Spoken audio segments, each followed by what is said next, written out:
Bonsoir à tous et bienvenue sur Europe 1. Je suis contente de vous retrouver pour notre rendez-vous quotidien. C'est une libre antenne. Vous connaissez bien sûr le principe de l'émission depuis le temps. 39 21, notre numéro d'appel, et nous sommes ensemble jusqu'à 1h. Donc on va prendre le temps de s'installer confortablement parce qu'on parle de vous, de ce qui vous arrive, de ce que vous vivez, comment vous le vivez, et c'est important. On est là pour se raconter ce qui nous fait du bien, ce qui nous fait aussi un peu de mal, ce qui nous perturbe. Et d'ailleurs, hier, Anne, une auditrice un peu perdue et dans un moment compliqué de sa vie, a fait appel à vous et sollicitait vos avis. Je vous remercie, vous avez été très nombreux à réagir, à intervenir. Et je pense que les réactions des uns et des autres, certainement, l'ont amené à réfléchir autrement, à envisager des aspects qu'elle n'avait peut-être pas vus. Voilà, tout ça pour vous dire qu'on cherche ensemble, on trouve quelquefois, et puis c'est bon de parler, d'échanger sur ce qui peut nous dépasser. 39 21, notre numéro d'appel, 7 39 21 pour vos SMS en commençant par le mot nuit, bien sûr. Vous pouvez également nous adresser vos mails sur notre site europe1.fr. Et merci à Siba, à Quentin, qui comme chaque soir au standard sont là, patients et attentifs. Merci à Fifi qui, avec cette même attention et cette grande bienveillance, assure la réalisation de cette émission. 39 21, j'attends vos appels. Jusqu'à 1h sur Europe 1, Caroline Veil. Eh bien, nous allons commencer avec Marina. Bonsoir Marina. Bonsoir Caroline, je suis ravie de vous avoir au téléphone et de participer à l'émission. Ah bah nous aussi, nous sommes très contents de parler avec vous. De Merci. Quoi s'agit-il ? Bon, un sujet plus ou moins léger. Je voudrais parler de séduction. Oui. Voilà. C'est l'été, hein, on peut y aller. Voilà. Cela dit, ça nous occupe toute l'année aussi. Absolument, je pense que ça occupe toute la vie, finalement. Et j'aimerais effectivement des avis d'auditeurs d'Europe 1, puisque je suis assez fidèle de votre émission. Même si c'est la première fois, je crois, que je vous écoute. Et vous, non, j'ai compris. Voilà. Donc en fait, voilà, moi après, j'ai 25 ans. Après plusieurs années de galère, donc une histoire extrêmement difficile dans ma vie en général, de famille, enfin des drames très très lourds. Depuis un an, j'ai réussi plus d'un an et demi, j'ai réussi à me reconstruire physiquement, socialement, au niveau professionnel, au niveau des études. Et finalement, voilà, j'ai retrouvé la pêche et cette envie de séduire. Ah bah c'est une bonne nouvelle, ça. Ben oui, mais effectivement, écoutez, c'est comme le vélo, hein, on est censé ne pas oublier, et finalement j'ai l'impression d'avoir oublié, puisque ma précédente histoire d'amour date il y a 2 ans, et ça a duré 1 an. Un garçon, j'étais folle amoureuse, un artiste que j'aimais beaucoup, donc ça s'est terminé, et au bout d'1 an, ça a été très difficile pour moi. Oui. Et vraiment, ça m'a fait extrêmement mal. J'ai cru que je n'aimerais plus jamais de ma vie. Et puis j'étais dans une situation difficile, effectivement, avec ma famille. Enfin bref. À 25 ans, bon. Ah oui, non, mais ça a duré toute ma vie, l'histoire difficile. Enfin, c'était vraiment atroce. Voilà, c'était très très compliqué avec ma famille. Je ne connais pas une partie de ma famille. Je connais pas ma mère. Je l'ai jamais connue. Je ne sais pas comment elle s'appelle. C'est vraiment un gros tabou dans la famille. D'accord. Il y a une histoire d'inceste, de viol. Mon père était très violent. Et du coup, finalement, au bout d'un moment, j'ai trouvé de l'aide autour de moi et j'ai coupé contact et je me suis reconstruite pour moi-même et par moi-même. Et effectivement, et la personne avec qui j'étais était quelqu'un de sensible. J'aime les garçons sensibles, et il était un petit peu lâche sur les bords. Il était gentil mais lâche, et il n'a pas pu saisir tout ça, surtout que je prenais beaucoup sur moi. Et voilà, il a fallu vraiment 2 ans de travail sur moi pour que j'ai eu à nouveau l'envie, voilà, de croquer la vie et surtout de séduire. Et le souci, c'est que effectivement depuis quelques semaines, j'ai croisé quelqu'un au sein de mon activité professionnelle qui me plaît énormément. Vous appelez ça un souci? Non, c'est-à-dire que théoriquement non, c'est plutôt une bonne nouvelle et vraiment j'étais très heureuse parce que je me dis voilà, j'arrive à ressentir des choses de nouveau et des choses assez fortes. C'est-à-dire que c'était pas tout de suite le coup de foudre, c'est-à-dire que je l'ai beaucoup observé et il a l'air très calme, très posé. Bon, il était pas mal du tout, hein, quand même. Oui, en plus de tout, voilà, ce qui ne gâche rien. Bon, donc on en arrive au problème. Le problème, c'est que je suis complètement tétanisée. Je me trouve nulle.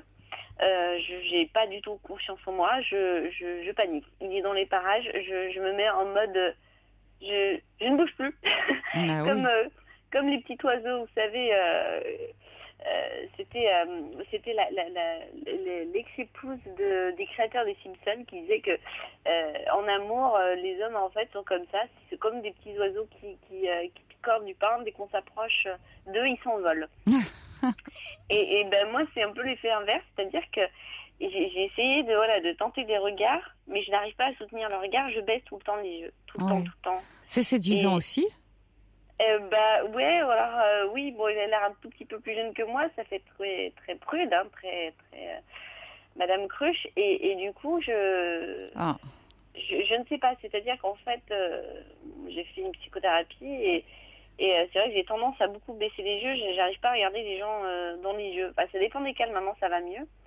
Et là, c'est-à-dire que je le regarde dans les yeux et j'arrive pas à soutenir le regard pour lui faire comprendre, elle était pas mal. Et le message subliminal, et je n'y arrive pas. Du coup, je ne sais pas, je le vois me regarder, me fixer, mais je n'arrive pas à répondre. Je suis complètement tétanisée et au secours, Au secours. Au secours, il me plaît, comment faire? Écoutez, peut-être que vous avez des moyens de communiquer avec lui autrement qu'en face à face. Vous travaillez dans le même bureau? Oui, on travaille dans le même bureau. Et un petit mail?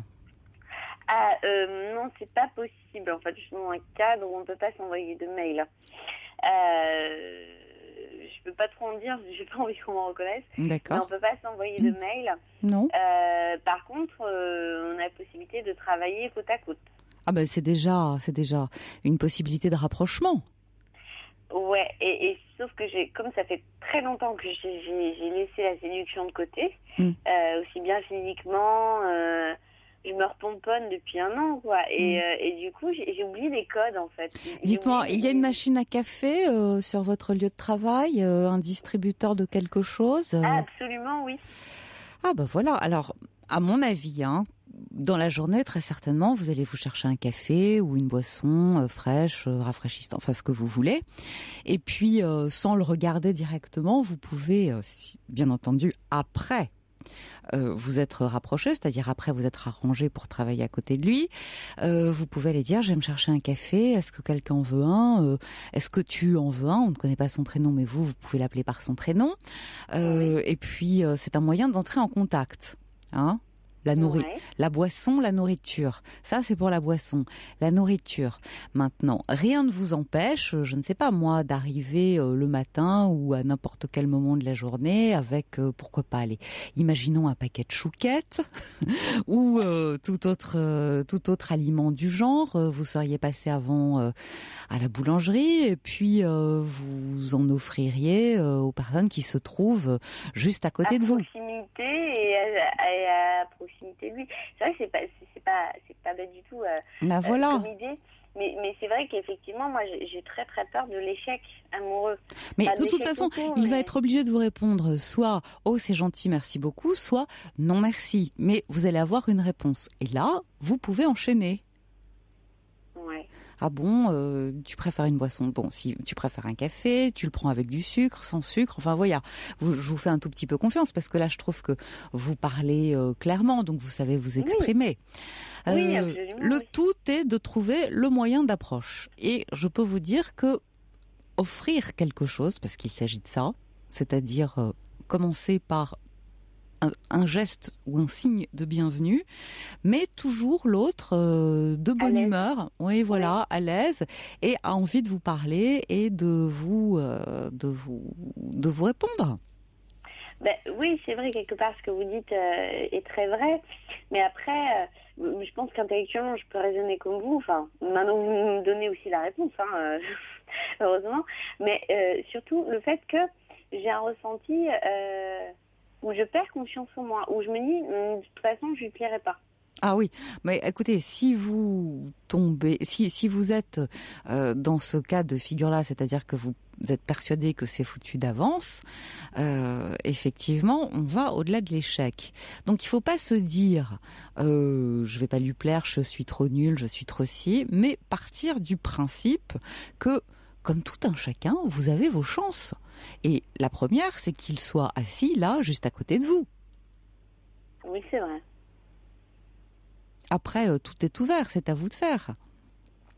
Vous savez, séduire, la première des qualités, je crois que c'est d'abord la gentillesse.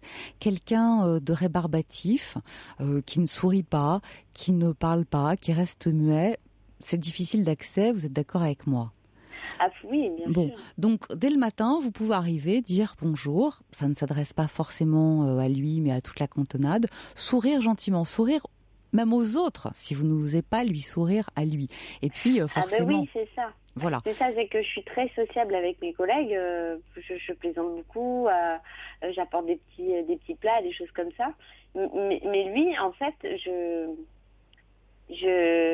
pas que je lui souris pas. Je suis juste paralysée, donc je sais même pas quelle tête je fais. Donc faites semblant de vous adresser aux autres. Justement, les autres sont utiles dans ces cas-là. C'est-à-dire que voilà. Et je vous assure, un paquet de n'importe quoi, de bonbons, de petites pâtisseries, de petits biscuits, de petits gâteaux, ça fait son effet. Surtout vers 11h du matin quand on a un petit creux, ou 4h de l'après-midi, en disant je vais aller me chercher un café pour accompagner ça. Est-ce que tu en veux ? Et puis après, pourquoi pas ? Oh là là, avec tout ce temps, on devrait en prendre un dehors après le travail. Enfin, il y a 1001 façons de s'approcher de l'autre. C'est vrai, mais vous avez raison. Je pense que j'ai gardé aussi des stigmates par rapport à mon histoire personnelle. C'est-à-dire tout le monde ne vous veut pas du mal. Voilà, mais ce qu'il y a, c'est que j'ai été élevée que par mon père. Mm-hmm.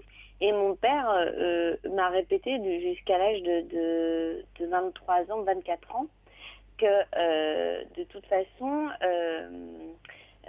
je cherchais à me faire violer, en fait. Oui. Que si je regardais un garçon dans les yeux, que j'allais me faire violer et que je l'aurais cherché. Et ça, il me l'a raconté tout au long de ma vie. Enfin, il était très, très violent. Alors, du coup, effectivement, il me regarde des hommes, je ne le soutiens pas. Oui. Et du coup... Vous avez peur d'être perçue comme une allumeuse et de croire... Enfin, vous pensez que l'autre, c'est un appel au viol.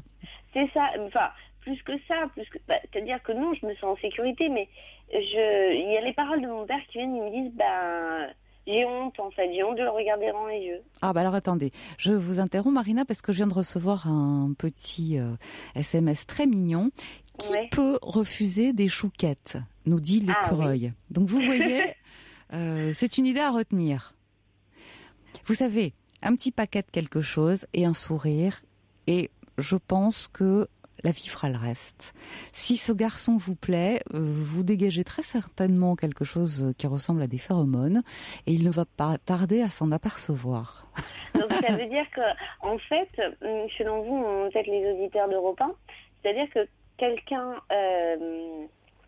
qui est tétanisé, enfin qui est un petit peu bloqué sans être, sans paraître non plus complètement coincé, mais juste intimidé.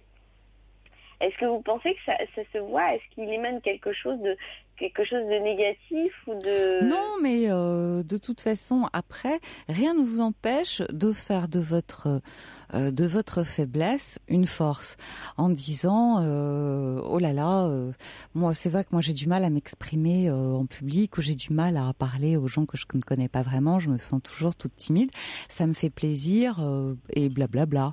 Voilà, il faut parler du problème quand il existe, c'est une manière de l'éliminer. C'est ça le problème, c'est que moi je suis hyper sociable Et c'est juste quand il est dans les parages que ça coince, donc il doit trouver ça super bizarre. Vous pouvez dire, en parlant de quelqu'un d'autre, oh là là, j'ai du mal à lui adresser la parole, je suis tellement timide, je n'ose parler à personne. Mais vous parlez de quelqu'un d'autre, mais vous vous adressez à lui et vous pouvez éventuellement regarder le bout de vos chaussures. Alors je reçois un message aussi de la part de Poupig qui dit le premier conseil, qu'elle soit elle-même authentique et bonne chance à elle. C'est mignon comme tout. Voilà. Effectivement. Bon, écoutez, vous allez tenter les chouquettes et vous allez nous rappeler dans la semaine, demain par exemple, pour nous dire comment ça s'est passé. D'accord ? D'accord, mais demain je sais pas s'il est au bureau. On part pas battu. Mais non, je pars pas battu, mais promis, je fais le plein de chouquettes chez ma boulangère demain matin. Et écoutez, je vais tenter cette approche-là pour vous dire ce qu'il en est. Mais en tout cas, c'est très rigolo aujourd'hui parce que il était dans la salle de pause. Et moi, j'ai pas osé, il était tout seul et j'ai pas osé le rejoindre, donc j'ai attendu qu'il parte pour y aller. Ah, c'est malin ça. Eh ben oui, mais bon, vous me mettre à ma place. Et quand il avait pris une pause, à un moment donné, quelqu'un a ouvert la salle de pause et j'ai vu qu'il me fixait. Ah. Voilà, en fait, je me suis retournée et j'ai vu qu'il était assis là et qu'il me regardait. Alors du coup, évidemment, j'ai pas soutenu son regard, je me suis détournée, j'ai tourné le dos. Mais la prochaine fois que ça vous arrive, il faut dire oh là là, je n'ai pas osé rentrer, j'étais toute intimidée, je t'ai vu tout seul dans la pièce. Voilà. Écoutez, je vous souhaite de poser ensemble, Marina. Et puis vous nous racontez tout ça très vite, à très bientôt. Et merci de votre appel.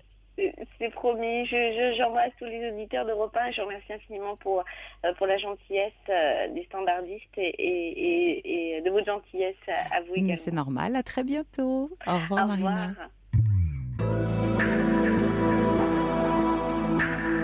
Toutes vos confidences à Caroline Veil au 39 21. 39 21. 34 centimes la minute.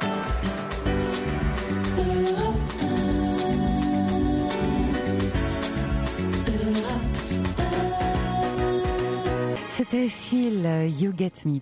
Ah, timidité quand tu nous tiens. Que faites-vous les uns et les autres quand vous êtes séduits et que vous n'osez pas approcher? Vos conseils sont les bienvenus. 39 21. J'attends vos appels. Et tout de suite, nous allons continuer avec Laurent. Bonsoir, Laurent. Bonsoir. Et je voulais vous dire que je suis un petit peu intimidé de vous avoir. Ah, vous aussi? Eh bien, dites-moi. Oui, on n'est pas rendu ce soir. Que des timides à l'antenne. Voilà, en fait, j'ai découvert votre émission il y a pas très longtemps, il y a 3 jours de ça. Oui. Parce que, en me couchant dans ma chambre, j'écoutais la radio, puis j'ai changé de fréquence, je suis tombé sur votre émission, et je me suis dit, tiens, pourquoi pas appeler? Parce que, mais bien sûr. J'ai un problème, enfin, c'est un problème sans être. Disons que je suis en train de traverser une période difficile de ma vie. Je suis en train de divorcer. Oui. J'ai 2 enfants qui sont actuellement avec moi. Enfin, je les prends un week-end sur 2 et pour les vacances, 15 jours en juillet, 15 jours en août. Oui. Et donc, voilà, là, je suis en fin de dépression nerveuse. Ça fait 1 an et demi à peu près que je suis en dépression nerveuse. Donc, à la suite de votre divorce? Oui, suite à mon divorce, je suis séparé depuis décembre 2009 et ça m'a fait remonter tout un tas de problèmes puisque j'ai perdu ma maman il y a 19 ans. D'accord. Enfin en 92. Donc suite à... elle s'est suicidée à 45 ans. Ah, c'est difficile ça. Ouais, c'est très difficile parce que j'étais très proche de ma mère et beaucoup plus que mon père parce que j'ai mon père... qui vit pas très loin de chez moi, là, mais on se parle plus. Donc, c'est difficile, voilà. Oui, j'imagine, oui. Donc, voilà, tout ça, ça m'a fait remonter tous les problèmes et j'ai passé, c'est une année 2010 vraiment, excusez-moi du terme, mais je dirais pourri, quoi. Pourri, oui, il y a des années comme ça, sur lesquelles on peut mettre une étiquette. Voilà, je voudrais bien mettre une étiquette sur celle-là. Ouais. Et donc, là, je suis en train de me reconstruire petit à petit. Et mon problème et la question que je me pose, c'est comment vais-je arriver à rencontrer une personne maintenant et à refaire confiance à quelqu'un. Bien, je sais que toutes les femmes ne sont pas pareilles, mais je ne sais pas comment faire pour arriver à rencontrer quelqu'un. Eh oui, comment fait-on pour rencontrer quelqu'un? Voilà. Vous savez quoi, Laurent? On fait simple. Oui, on fait simple. On se fie d'abord au hasard. On fait confiance aux opportunités qui se présentent. Alors vous allez me dire, oui, mais enfin moi, des opportunités, je n'en ai pas vu beaucoup. Et je vais vous répondre. Hein, je fais question-réponse ce soir. Et je vais vous répondre, c'est normal. Vous étiez marié depuis combien de temps? Depuis 4 ans. Depuis 4 ans. Comment voulez-vous, après un mariage qui s'est soldé finalement par un divorce, vous dites que vous avez 2 enfants, donc j'imagine que vous les avez eus assez rapprochés. Je les ai eus avant le mariage parce qu'on était ensemble depuis 10 ans. Ah, donc, voilà. Donc, mon fils a 12 ans et ma fille, elle a 9 ans et demi. D'accord, donc ce qui veut dire en fait une union longue, hein, une union de 10 ans, c'est une union longue. Oui. Comment voudriez-vous, après avoir vécu pendant près de 14 ans, c'est ce que vous venez de dire? 14 ans, avec une femme, avoir eu 2 enfants avec elle, vous remettre d'un seul coup, et pouvoir passer à autre chose? Eh bien, je vais vous dire, le fait que vous ne le puissiez pas, est très bon signe et témoigne au contraire d'une bonne santé psychique. Ça veut dire que votre histoire avait un sens. Je pense. Ça veut dire que vous avez vécu quelque chose d'important et que les hommes, les femmes ne sont pas des objets dont on peut se séparer comme ça au gré du vent, mais que au contraire ils ont eu une place et une vraie importance dans notre vie et que leur absence, et vous l'avez d'ailleurs évoqué à propos de votre maman, nous crée des troubles, des émois tels que, eh bien mon Dieu, on ne voit pas très bien ce qui se passe à côté de soi. Oui. Et le fait que vous ayez été en dépression, c'est à la mesure de votre chagrin. Vous avez perdu une vie qui certainement vous rendait heureux, d'une manière ou d'une autre. Et en fait, ça me rend au début forcément. Je vous entends mal d'un seul coup, la liaison est moins bonne, Laurent. Oui, parce que je suis avec mon téléphone portable, c'est peut-être pour ça. Oui. Et ça va mieux, là, vous m'entendez? Là, c'est parfait. En fait, voilà, à la fin, j'étais pas heureux du tout parce que c'est moi qui ai choisi de divorcer, parce que j'ai appris que mon ex-femme me trompait. Oui. Donc ça a été difficile pour moi et donc j'ai vécu pendant 1 an, je suis resté à la maison pendant 1 an à me poser des questions. Et bien sûr, qu'est-ce que j'ai fait de bien, qu'est-ce que j'ai pas fait de mal, comment se fait-il Voilà, j'ai toujours tout fait. Qu'elle ait trouvé quelqu'un. Écoutez, je vais vous dire quelque chose. Il faut comprendre que de temps en temps, quand il y a comme ça n'est pas contre vous, ça n'est pas quelqu'un en moins, vous, c'est quelqu'un d'autre en plus. Oui. Voilà, c'est ce qu'il faut se dire. À certains moments de la vie, il arrive que on puisse être séduit. Alors, on aimerait mieux pas. Ça fait souvent, ça culpabilise aussi. Ça fait souvent beaucoup de ravages. Mais ça arrive. Mais ça n'est pas contre vous. Ce n'est pas parce que elle ne vous aimait plus, certainement. C'est parce que elle en a aimé un autre en plus. Ouais, bon, disons que sans vouloir rentrer dans les détails, on avait des problèmes quand même intimes dans notre couple. Donc je ne veux pas rentrer dans les détails, bien entendu, mais qui a fait que je pense qu'elle a été amenée à aller voir ailleurs. Mais bon, ce que j'ai pas supporté... Vous pensez qu'elle a voulu se rassurer? Je sais pas du tout. Mais ce que je pense, c'est que, et que je trouve surtout malhonnête de sa part, c'est qu'elle m'ait trompé, tout simplement. Ça me le dire comme ça, quoi. Ouais, mais vous savez, c'est très difficile de dire à quelqu'un, voilà, je suis tombée amoureuse d'un autre et je vais te tromper. Et il arrive que on traverse, je vous le disais, des périodes de doute, qu'on s'interroge, surtout si vous êtes restés aussi longtemps ensemble. Je ne dis pas que c'est forcément une bonne raison, hein. Je ne suis pas en train de chercher à excuser, mais on est là pour trouver du sens, pour expliquer plutôt, pour essayer de comprendre. Et ça arrive. Je ne dis pas que c'est souhaitable, mais ça arrive parce qu'on est humain. On est humain, donc on n'est pas infaillible. Donc, eh bien, on fait des erreurs. Voilà, tout simplement. Je crois qu'aujourd'hui, vous êtes séparés, vous avez 2 enfants ensemble. C'est compliqué, c'est difficile. J'entends bien que vous lui en voulez. Oui, je lui c'est une blessure. Elle le sait de toute façon. Est-ce que vous allez vous remettre de cette blessure? Je ne sais pas. Mais je crois en tout cas que si cette colère doit vous empêcher justement de voir ce qui se présente à vous par ailleurs, c'est dommage. Oui, non, je suis quelqu'un d'assez ouvert. Après, je suis quelqu'un de très sociable, comme votre précédente auditrice que j'écoutais au téléphone. Je suis quelqu'un de très sociable. Je travaille d'ailleurs dans une grande surface, donc je côtoie pas mal de clients qui me connaissent, bien entendu. Et donc, je vais quand même facilement voir les gens, facilement de l'avant. Je vais discuter. Mais si vous voulez, actuellement, c'est sûr que j'aurais du mal à refaire confiance, quoi, facilement, à redonner ma confiance. Mais bien sûr, ça ne se fait pas comme ça. Mais vous oubliez... Oui, vous oubliez l'attraction irrésistible, certainement, qu'aura votre partenaire en face et qui vous amènera à ça. Je pense. C'est-à-dire qu'aujourd'hui, vous raisonnez sans avoir personne devant vous. Tout à fait. Maintenant, quand vous aurez quelqu'un, je suis prête à parier que vous réagirez différemment. Oui, j'espère et je suis sûr, en tout cas au fond de moi, que vous aurez raison. Il ne faut pas sous-estimer la personne que vous aurez. En tout cas, donnez-lui sa chance. Oui, Laurent, je lui donnerai, c'est sûr.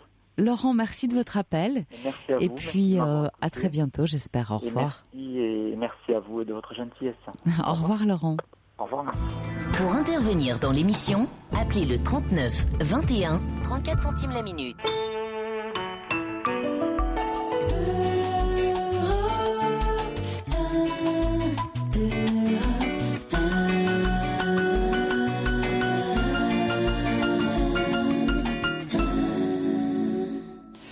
Je vois un petit SMS, offrez des chouquettes à la crème. Non, c'est pas systématique, les chouquettes, ça marche souvent, mais il faut savoir quand et à quel moment les offrir. Voilà. On continue avec Geneviève. Bonsoir Geneviève. Bonsoir Caroline.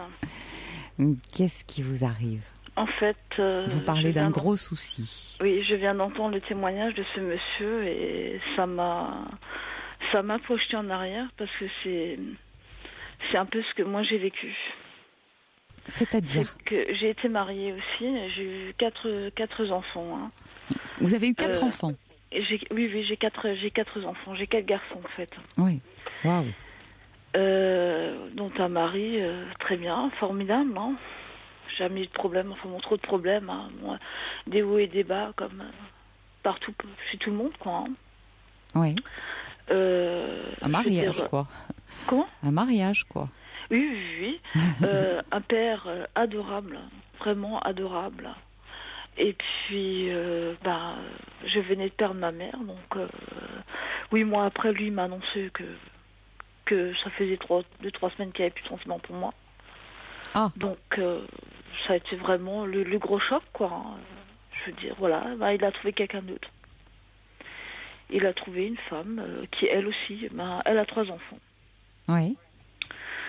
Donc, ça a été vraiment très, très, très, très dur. Hein. J'ai mis énormément de temps. Hein. Mais j'imagine, vous étiez mariée depuis combien de temps?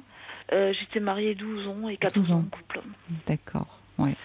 Et ça, j'ai mis beaucoup de temps. Hein. Ça fait 4 ans que je suis séparée maintenant. Hein. 2 ans divorcée et ça a été vraiment très, très dur. Bon, je m'en suis sortie. Hein. Oui. D'ailleurs, je m'en suis sortie, je n'ai plus de haine, plus de rancune envers lui. Au contraire de lui. C'est lui qui vous en veut? C'est lui qui m'en veut. Il m'en veut énormément même. Et ça se fait surtout ressentir au niveau des enfants. D'accord. De quelle manière? Au niveau des enfants, il veut plus en savoir. Dès qu'il a rencontré elle, c'était fini. C'est déjà un premier temps, il donnait plus signe de vie. Après, il venait les chercher les week-ends. Après, il avait arrêté. Donc, on a divorcé. Il le reprend au week-end maintenant. Et puis là, c'est devenu à un point, mais vraiment explosif, je dirais. Puisque là, cette semaine, il a les enfants. Mm-hmm. Donc, je lui ai téléphoné parce que mon fils aîné doit partir en colonie dimanche et qu'il devait venir récupérer sa valise. Donc, je lui ai téléphoné pour savoir s'il pouvait passer avec le grand pour ramener la valise, quoi. Il m'a dit non, il peut pas, il a une attelle, il s'est blessé, quoi. Donc, voilà. Et puis, il m'a dit qu'il était 2 semaines en arrêt de maladie. Je lui ai dit, écoute, j'étais comme t'es 2 semaines en arrêt de maladie. Je lui ai dit, tu peux garder les enfants 2 semaines. Oui. Ah non, c'est hors de question. Non, rien. Que dit le jugement? Un week-end sur 2, moitié des vacances scolaires. Vous deviez les récupérer quand? Normalement, il est censé les garder 1 mois. Là, il les prend 1 semaine. Écoutez, pourquoi ne pas lui dire que vous n'êtes pas disponible et que vous êtes parti? Qu'est-ce que vous voulez qu'il fasse? Il ne va pas les déposer sur le pas de la porte? Je suis allée les voir aujourd'hui. Oui. Ça s'est passé, mais à un point mais inimaginable. C'est vraiment, je ne supporte plus tout ça. Il a raconté à mes enfants, il a raconté aux enfants que j'ai voulu le poignarder, que je l'ai blessé avec un couteau il y a 50 ans en arrière. Et c'est vrai? Non, c'est pas vrai. Bon, et vous voyez, j'entends à votre voix que vous n'avez rien d'un tueur en série. Geneviève, vous savez, il vous en veut pour la simple et bonne raison qu'il se sent coupable. Il se sent coupable. Ça fait 4 ans. Mais oui, mais ça n'empêche pas. Il se sent coupable de vous avoir quitté, d'être parti pour une autre femme, de vivre avec elle et de vivre certainement, j'imagine aussi, avec ses enfants à elle, puisqu'il y en a 3. Elle les a avec elle, non? Oui. Non, voilà. Non, c'est pas ses enfants lui. Hein. Oui, non, mais elle en a 3. Oui. Voilà. Donc, il doit se sentir terriblement coupable de ce qu'il a fait et de ne pas avoir les siens. Et très souvent, la culpabilité, ça se traduit comment? Eh bien, on en veut à l'autre de ce qu'on a fait soi-même. Ça évite de se sentir trop coupable et de mieux le vivre. D'où la raison de cette haine. Parce que vous n'avez rien fait. Moi, je lui ai quand même posé la question, là. Je lui ai posé la question. Je lui ai dit, tu es rongé par la haine, par la colère, par la rancune. Il m'a dit oui. Oui, mais pourquoi? Je lui ai demandé pourquoi. Je lui ai dit, qu'est-ce que je t'ai fait? Dis-moi-le. Il m'a dit, tu m'as foutu dans la merde. Oui, voilà, c'est une façon de vous répondre. En clair, j'ai demandé une pension alimentaire. Et d'ailleurs, il m'a fait repasser devant le juge des affaires familiales pour faire rebaisser la pension alimentaire. Parce que monsieur, il prétexte des crédits qu'il a fait après divorce, qu'il ne peut plus payer une pension alimentaire. C'est vrai, il y a la moitié du salaire qui part en pension alimentaire. Je ne discute pas. Ça fait beaucoup. Mais attendez, je suis d'accord avec vous, mais enfin, il a quand même fait ses 4 enfants avec vous. Oui. On va pas les noyer. Ils vont continuer d'avoir faim, soif. Il a sorti aux enfants, il a sorti au petit dernier qui a 8 ans, il a dit dégage, casse-toi de là, je ne veux plus te voir. Écoutez, alors il y a 2 solutions. Ou vous prenez le parti de considérer que en ce moment il ne vaut rien de bon pour les enfants et que les enfants souffriraient plus du fait de rester avec lui vu son état. Ou vous considérez, et vous auriez sans doute raison. Mais le problème, c'est que ça fait déjà 4 ans que ça dure tout ce cinéma. Mais oui, mais vous savez, visiblement, ça n'est pas prêt de s'arrêter. Alors, je comprends que vous en souffriez. Maintenant, vous pouvez aussi décider que votre vie à vous est aussi importante que la sienne, que ses enfants, il les a faits, qu'il doit les assumer, que ce n'est pas parce qu'il a renoncé à une vie avec vous et qu'il a décidé de choisir quelqu'un d'autre que pour autant ses enfants vont disparaître. Non, c'est une responsabilité de faire des enfants. Quand on les fait pour la vie. On les a pour toujours. Et donc on se doit de les assumer. Donc c'est important aussi pour vos enfants de passer du temps avec leur père. Et vous pouvez décider que vous, eh bien ma foi, votre vie est aussi importante que la sienne et que vous avez bien droit à un peu de repos. Un repos qui s'appuie sur un jugement, la moitié des vacances. C'est-à-dire que normalement, là, il doit les assumer 1 mois. Alors, c'est à vous de voir, c'est entre vos mains. À un moment donné, vous voyez Geneviève, il faut arrêter d'être victime et ne plus subir. Donc c'est à vous d'agir et donc c'est à vous de décider. Oui, bien sûr. Tant que vous allez le vivre en victime, il m'a fait, etc., ça ne va pas bien se passer. Battez-vous. Mais moi je lui dis, moi je lui laisse 2 semaines. Moi, je lui dis, tu es 2 semaines en arrêt, tu les gardes 2 semaines. Eh bien, voilà. Et vous dites d'ailleurs, j'ai aussi... Il m'a menacé de prendre les enfants, de les déposer. Mais vous n'êtes pas là, la maison, elle est fermée, il n'y a personne. Oui, il a menacé de les déposer chez mon père. Mais pas du tout. Il y a votre père, vous lui dites de ne pas... vous vous arrangez. Votre père n'est pas là. Il faudra bien qu'il... Ce ne sont pas des petits chiots qu'on peut noyer, des enfants. Mais le problème, c'est ce qu'il est. Il veut s'en débarrasser. Oui, mais il veut s'en débarrasser. Elle, sa copine, elle a voulu que j'emmène le petit aujourd'hui. J'ai dit non. C'est hors de question. Je ne l'emmènerai pas. Je ne l'emmènerai pas. C'est hors de question. Alors, encore une fois, vous considérez que soit les enfants sont mal avec lui et que c'est eux qui vont en pâtir et que vous ne le voulez pas et donc vous les prenez. Maintenant, si vous pensez qu'en réalité ils ne sont pas en danger et qu'ils ne font pas l'objet de représailles, c'est-à-dire que la colère des parents, enfin de leur père et de sa compagne ne s'exerce pas contre eux, mais que malgré tout ils continuent d'être bien, à ce moment-là, c'est important qu'il assume ses enfants. Et vous décidez, vous l'appelez, vous envoyez même plutôt, vous ne l'appelez pas, comme ça vous n'avez pas de cri, vous envoyez un petit message en disant « Je suis partie avec mon père faire un tour de France, nous revenons dans une semaine ou dans 15 jours. Je t'appelle à mon retour. » Et voilà. Et vous cessez d'être une victime, c'est-à-dire que vous décidez, vous ne lui laissez plus la barre libre comme ça sur votre vie. Non, il n'a pas le choix. Oui. Voilà, lui il vous a pas demandé votre avis quand il est parti. Non. Bon, eh ben vous passez du sien. C'est tout. À un moment donné, vous voyez, il faut prendre position. Tant que vous ne prendrez pas position dans un sens ou dans un autre, il faut le savoir. Parce que vous pouvez lui dire, ok, je prends les enfants, mais à ce moment-là, tu penses bien que quand nous allons passer devant le juge pour réduction de pension, etc., je ferai part du fait que moi, je les ai eus 15 jours de plus pendant les vacances parce que toi, tu n'as pas voulu les prendre. Mais on est déjà passé devant le juge. On attend le jugement, il sera rendu le 12 août. Donc on est passé devant le juge et puis l'avocate elle a bien stipulé que voilà, que monsieur ne les prenait pas, que les vacances scolaires n'existaient pas chez lui. Écoutez, les vacances scolaires n'existent pas chez lui, bien sûr que les vacances existent de toute façon. Les vacances scolaires des enfants, en plein mois d'août, normalement, tout le monde sait que c'est le moment où elles ont lieu. Oui. Oui, mais bon, monsieur, il a pris 3 semaines avec sa copine, 6 enfants, rien. Écoutez, c'est son problème à lui, c'est sa vie à lui avec elle. Vous, maintenant, il s'agit de décider de la vôtre. Alors, encore une fois, ou vous pensez que les enfants sont mal avec lui et qu'il ne faut pas qu'ils en pâtissent et vous les reprenez, mais c'est votre décision et vous lui dites « Je pense que les enfants, en ce moment, ne sont pas bien avec toi parce que tu ne te conduis pas bien avec eux. » Voilà, mais vous agissez. Et je vais le faire savoir au juge, et on est dans cette arme-là, ou bien c'est je pars en vacances avec mon père, nous partons tous les deux faire un petit tour à la campagne, etc. J'ai bien besoin de me reposer après toute cette année difficile. Mais vous agissez. Prenez position. Agissez plutôt que de subir. La question que je me pose quand même, c'est comment peut-on en arriver à ce point-là.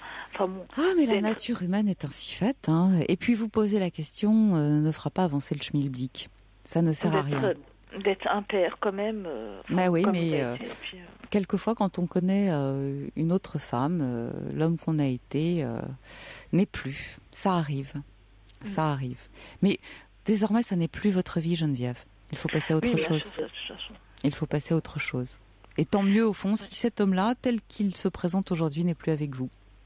Ah oui, mais bon, moi j'ai toujours dit, je n'ai vraiment franchement aucun regret d'en être arrivé au point d'être séparée avec lui, parce que bon, j'ai ouvert les yeux maintenant, je suis une personne complètement différente. Je suis plus heureuse dans ma vie, et je me sens beaucoup mieux, quoi. C'est juste par rapport à mes enfants, ce que ça me touche, ce que ça me fait mal, quoi. Bien sûr, je comprends. Écoutez, réfléchissez, faites la part des choses, voyez quel est l'intérêt des enfants et surtout, pensez à vous. C'est-à-dire qu'à un certain moment, je vous le dis, votre vie est aussi importante que la sienne. Oui. Ne l'oubliez pas. Merci Geneviève de votre appel. C'est moi qui vous remercie. Au revoir. Caroline. Au revoir. Toutes vos confidences à Caroline Veil au 39 21. 39 21. 34 centimes la minute.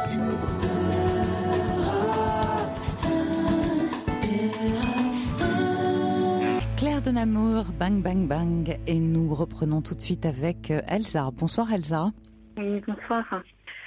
Je voudrais commencer par remercier l'auditeur Cyril et Emmanuel. Il y en a un qui a appelé hier et une fois Cyril il n'y a pas longtemps. Concernant leur histoire qui m'a encouragée à appeler aussi, donc je suis mariée à un homme, ça fait à peu près 3 ans et demi, et il avait déjà un fils. Oui. Et si vous voulez, ça m'embête beaucoup qu'il n'ait que le droit de visite. Et une fois, je suis partie à un mariage d'une copine et quand elle a su que je lui ai raconté qu'il avait juste droit de visite, elle m'a dit « Mais tu sais que quelqu'un qui a que le droit de visite, c'est quelqu'un qui est considéré comme dangereux. » Oui. Et donc, je ne savais pas du tout et ça m'a un petit peu choquée. Et donc, une fois en rangeant les papiers, j'avais trouvé donc si vous voulez, des papiers du tribunal de grande instance, etc. Oui. Concernant l'ex-femme, ce qu'elle avait raconté et que finalement, il avait droit que un simple droit de visite. Oui. Et pourtant, d'un côté, j'ai vu qu'il avait fait une demande d'aide juridictionnelle qu'il n'a jamais envoyée donc je pense pour avoir la garde. Donc une fois, je lui ai dit, donc il n'y a pas très longtemps, je lui ai dit, ce serait bien qu'on ait ton fils ici à la maison, tu le vois plus souvent, quoi, parce qu'il le voit qu'une fois par semaine. Et il reste silencieux un long moment et il me dit, non, c'est pas la peine. Du genre, il s'est remémoré le passé, il m'a dit, je sais très bien comment ces gens-là sont, et ils vont me faire trop de problèmes. Si jamais moi j'ai la garde de mon fils, c'est même pas la peine, quoi. Attendez, résumons un petit peu. J'ai peur de ne pas tout comprendre. C'est-à-dire qu'en fait, vous lui avez posé la question de savoir pourquoi il avait seulement le droit de visite et pourquoi est-ce qu'il n'avait pas finalement son fils un week-end sur deux, le mardi soir éventuellement, et il vous a dit que c'était pas la peine. Non, en fait, c'était pas vraiment ça ce que je lui ai demandé. Je lui ai pas dit pourquoi en fait. Si vous voulez, en regardant les papiers et tout du divorce, etc., la personne a utilisé la religion pour faire en sorte que le père n'ait pas le droit de visite. La religion, dites-vous. Oui, est-ce que vous pouvez être un peu plus précise? Dire que mon mari faisait partie d'une secte. Je faisais partie d'une secte. Et c'est vrai? En fait, si vous voulez, il est musulman. Oui. Et bon, je ne veux pas parler d'une secte du tout. Bref, pour moi, je ne veux pas rentrer dans leur histoire, leur passé, etc. Mais puisque, si vous voulez, même en ayant écrit tout ça et jusqu'à aujourd'hui, qu'il les voit régulièrement, il a un très bon relationnel en fait quand même avec la grand-mère et la mère quand il va voir son fils.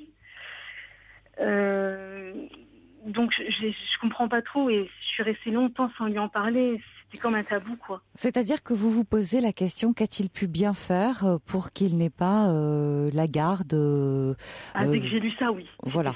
Qu'a-t-il pu bien faire? De quoi est-il coupable? Au fond, vous l'avez déjà, d'une certaine manière, vous pensez déjà qu'il est en faute et qu'il est en tort. Ah non, en fait pas du tout. Mais c'était en lisant, la première fois que j'ai lu ça, je me suis dit, purée, s'ils ont divorcé, c'est que c'est lui qui est en tort, qu'est-ce qu'il a fait, etc. Mais si vous voulez, la veille de mon mariage, sa mère, mon mari, m'a parlé de son ex-belle-fille. Oui. Elle m'a dit, il t'en a jamais parlé? Je fais non. Elle m'a dit, j'ai eu énormément de problèmes de santé à cause d'elle, etc. Je veux pas juger du tout cette fille-là, hein, franchement. Mais qu'ils ont eu énormément de problèmes, tous.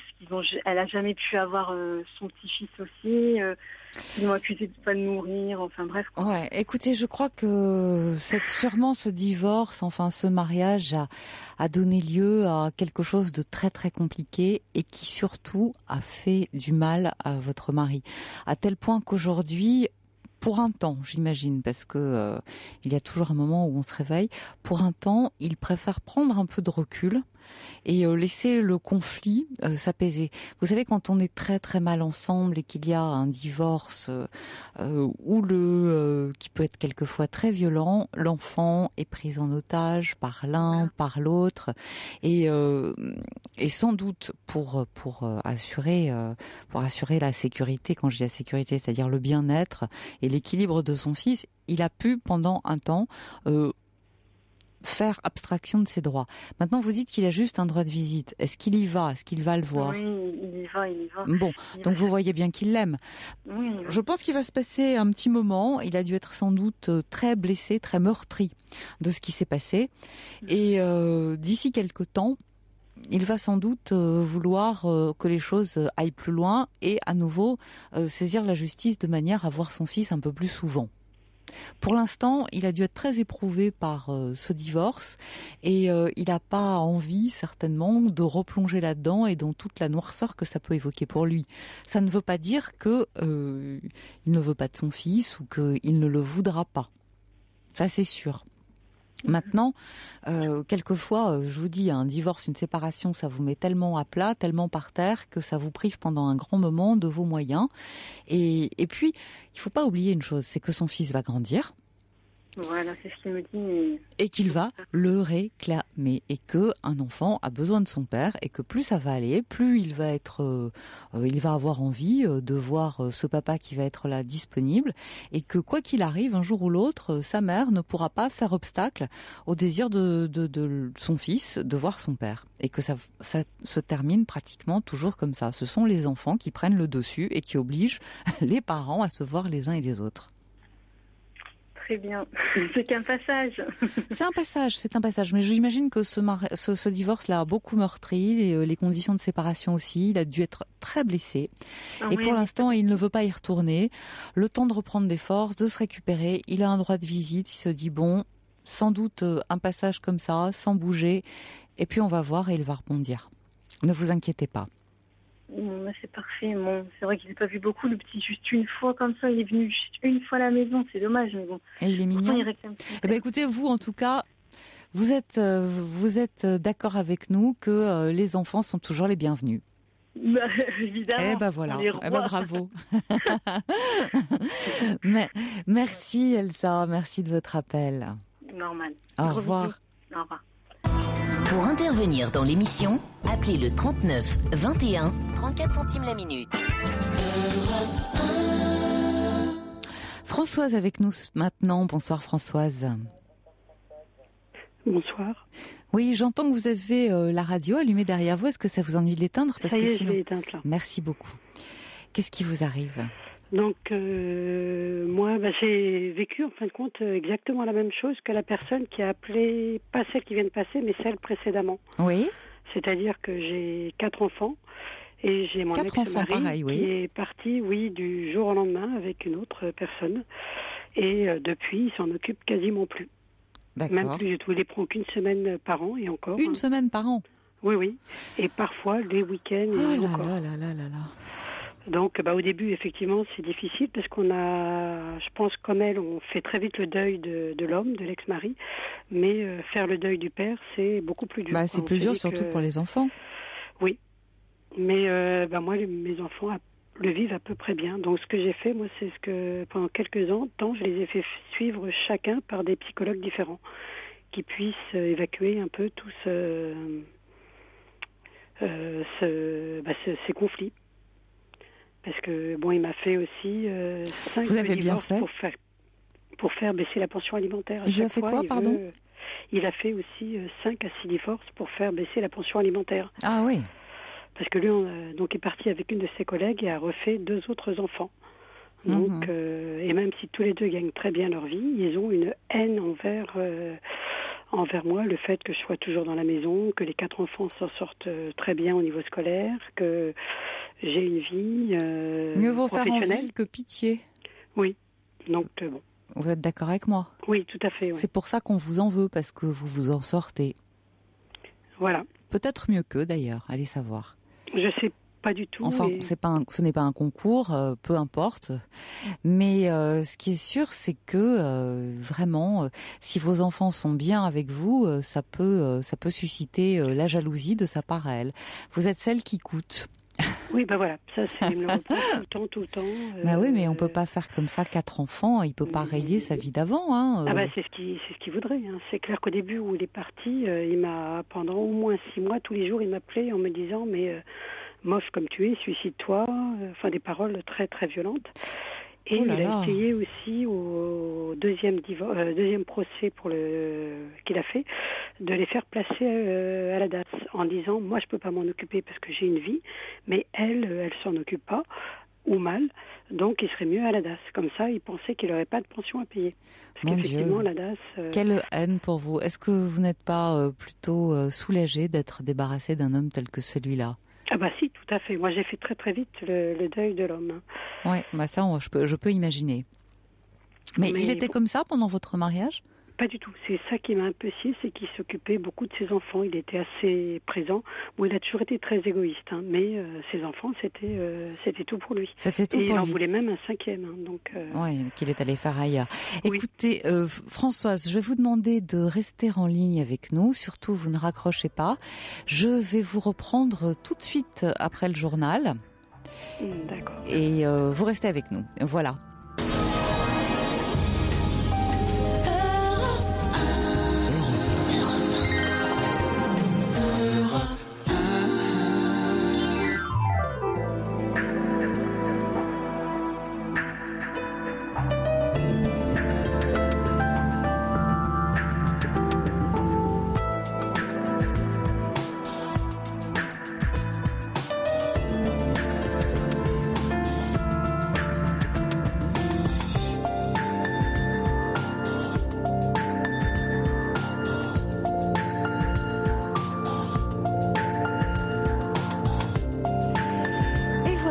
Continue. Je vous rappelle que nous sommes ensemble jusqu'à 1h. C'est une libre antenne. 39 21, je suis à votre écoute. Et on parle de tout ce qui vous touche, ce qui vous rend heureux ou moins heureux.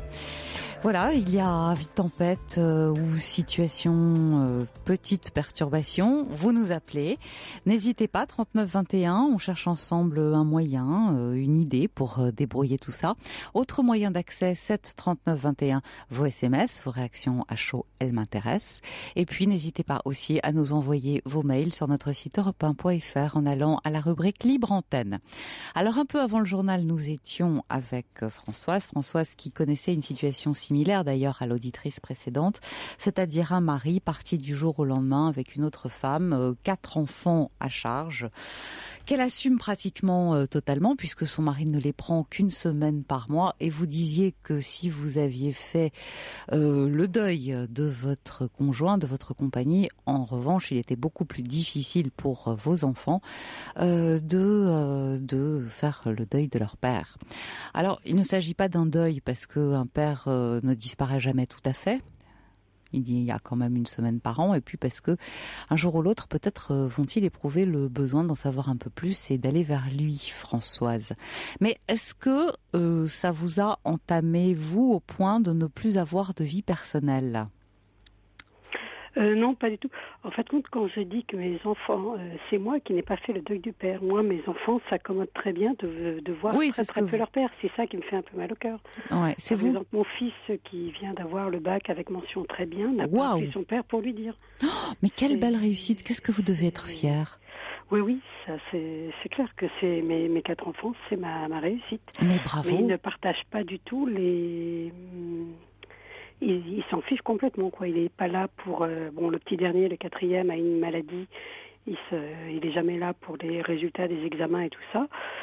Pour les orientations, ils font tous du sport. Parce que c'est vrai que c'est le conseil que je donne à la personne qui avait le même problème.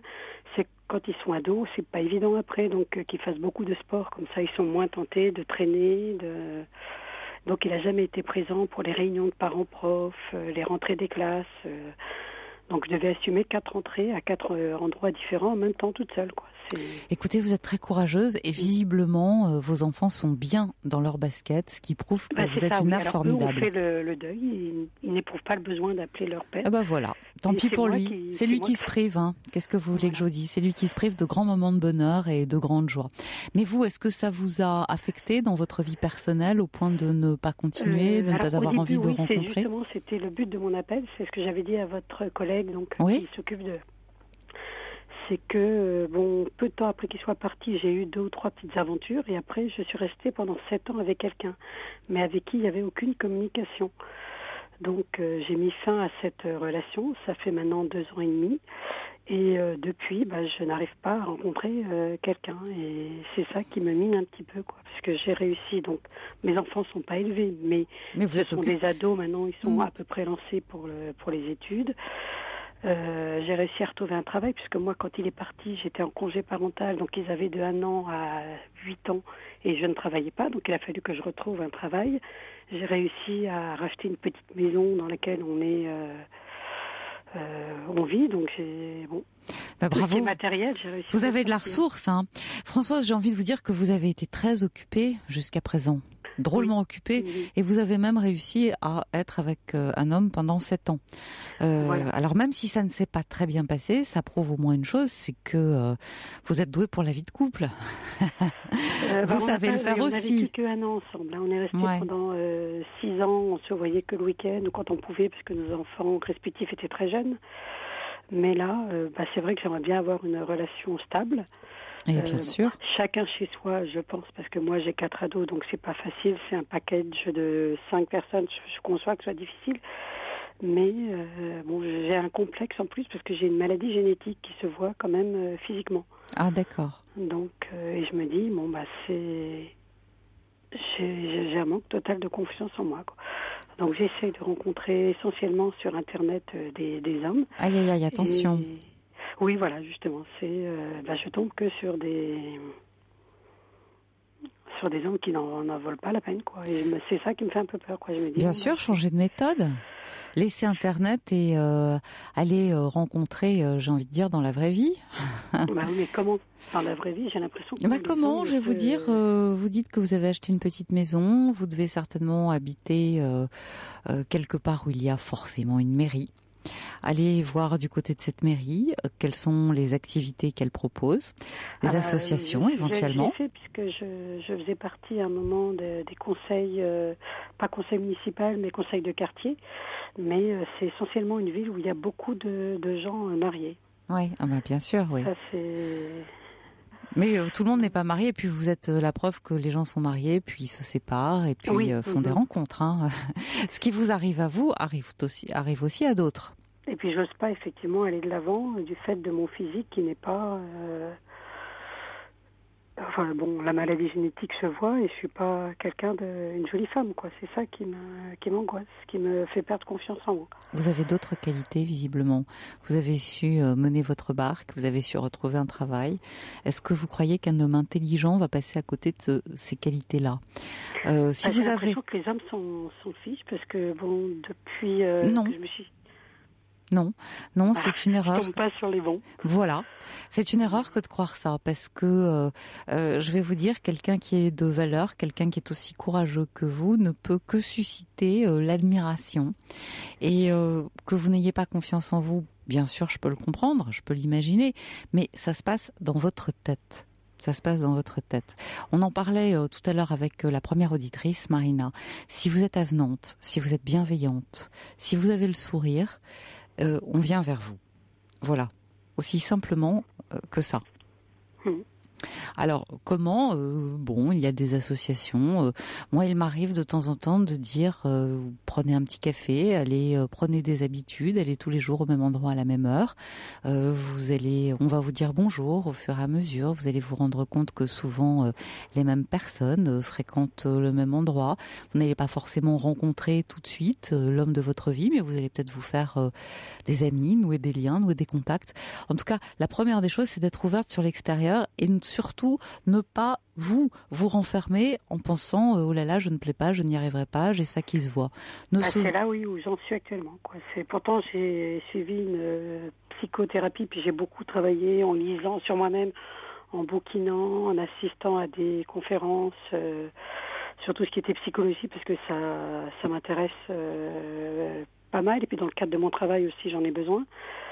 Mais je suis vraiment... Je comprends, Françoise, mais je vais vous dire la chose suivante. Je crois qu'on a tous un handicap.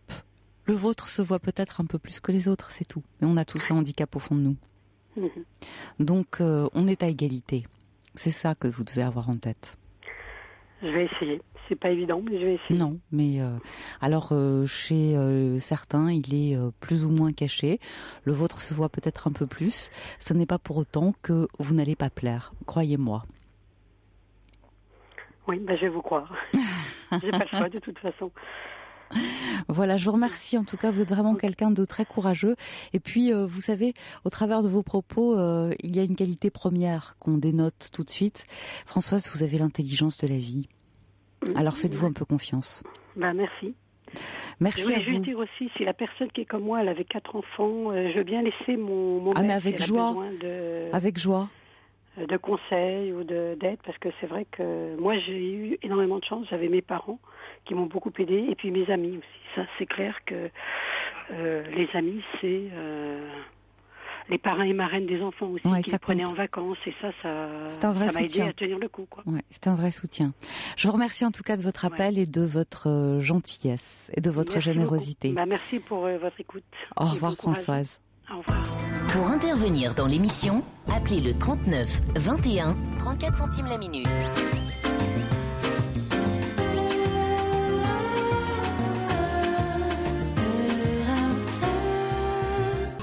The Beach Boy, Good Vibrations, quelle bonne idée.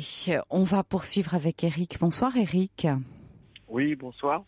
Oui, nous vous écoutons, vous êtes à l'antenne. Non, je suis à l'antenne, c'est extraordinaire. Pour vous parler de moi, oui. Je suis un papa. Un papa qui a 2 enfants, qui ont 4 ans et 7 ans. Leur maman moi j'ai 49 ans, leur maman a 36 ans. Leur maman a quitté le domicile familial il y a au 31 mai, ça s'est passé. De cette année ? De cette année, oui, tout à fait. Ça s'est passé un petit peu, pas vraiment violemment, mais vers le 15 mai, elle m'a annoncé quitter la maison. Je ne sais pas si je l'ai accepté tout de suite, si j'ai bien pris sur moi réellement la menace ou si c'en était une. Qu'est-ce qui s'est passé ? Elle est partie un week-end. Elle a voulu faire un week-end toute seule. Oui. Je crois que c'était le week-end de la fête des mères en plus. Bon, elle est complètement partie et lorsqu'elle est rentrée, elle devait nous retrouver avec les enfants. J'avais emmené les enfants au bord de la mer parce qu'on habite pas très loin. Et elle est rentrée le soir, pas vraiment très tard, mais j'ai essayé d'avoir une discussion avec elle. Ça s'est un petit peu mal passé parce que vous savez, quand on se sépare, c'est toujours... oui, c'est jamais facile. C'est jamais facile. Les mots volent plus vite que la pensée. Tout à fait, oui. Et les mots volaient plus vite que la pensée à un moment. Elle a quitté la maison. Les enfants étaient couchés. Et elle est revenue avec les gendarmes. Ah. Quelques heures après. Mais c'était pas... Il n'y a pas eu de violence. Il y a pas eu de... Il y a juste eu des mots qui ont volé. Et après, les gendarmes sont venus. Et après, une semaine après, donc, elle a quitté le domicile puisqu'elle avait son appartement qui était déjà, une maison en tout cas qui était déjà prise, ou faite, qu'elle avait préparée. Oui. Et elle m'a attaqué. J'ai reçu un matin, un soir, plutôt après mon travail. J'ai reçu une assignation devant le juge pour les enfants, parce que nous ne sommes pas mariés. D'accord, oui. Nous sommes juste concubins, sans pacte, sans rien. Et nous nous connaissons depuis 15 ans. Mais vous les avez reconnus, ces enfants ? Ah, tout à fait. Ils portent votre nom ? Oui. Bon, oui, d'accord. Ce sont des enfants aimés et de leur maman et de leur papa. D'accord. Il n'y a vraiment aucun souci là-dessus. Simplement, son attaque vis-à-vis de moi et pour la garde des enfants, pour avoir l'exclusivité des enfants, a été de m'attaquer pour alcoolisme, violence et tout ce qu'on peut lire sur Internet. De toute façon. Si vous voulez attaquer quelqu'un, il suffit d'aller sur Internet. Non, c'est pas. Je veux dire, malgré tout, les juges sont un tout petit peu plus intelligents que ça. Est-ce qu'il y a des preuves ? Est-ce qu'elle a des preuves contre vous ? Non, absolument aucune. Lorsque moi j'ai reçu cette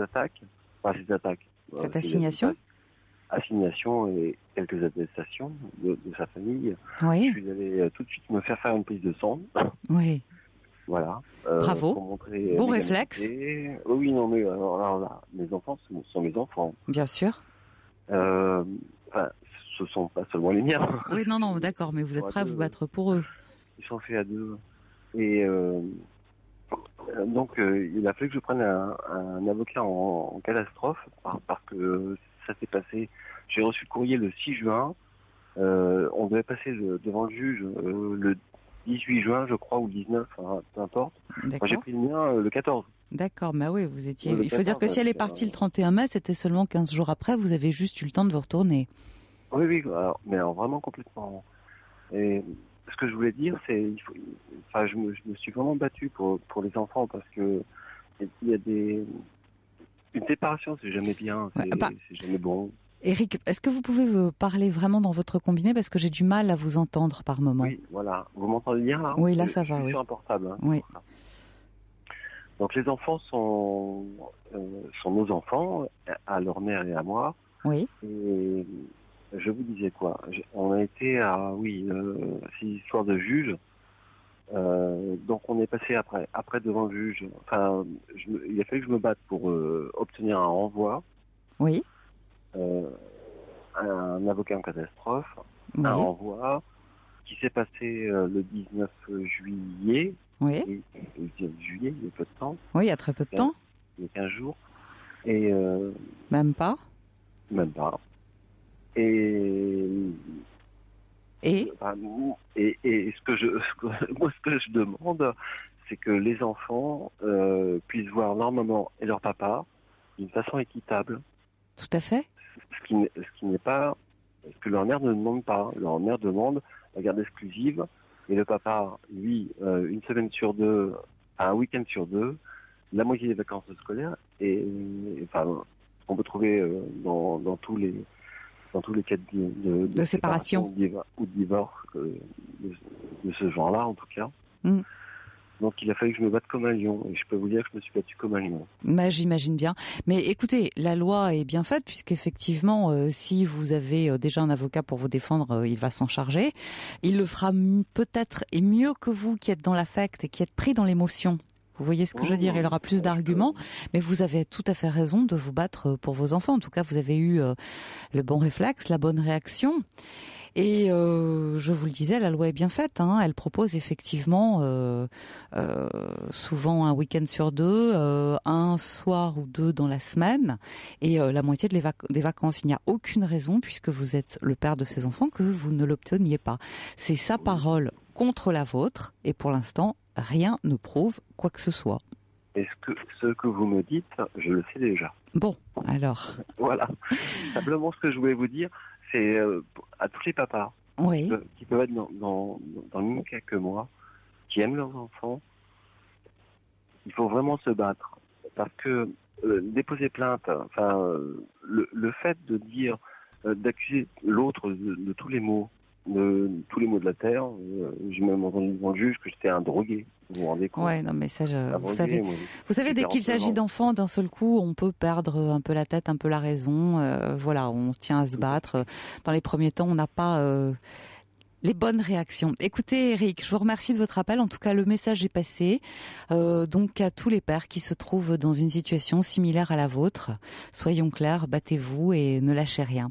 Je vous remercie de votre appel, en tout cas. Au revoir. À bientôt. Au revoir.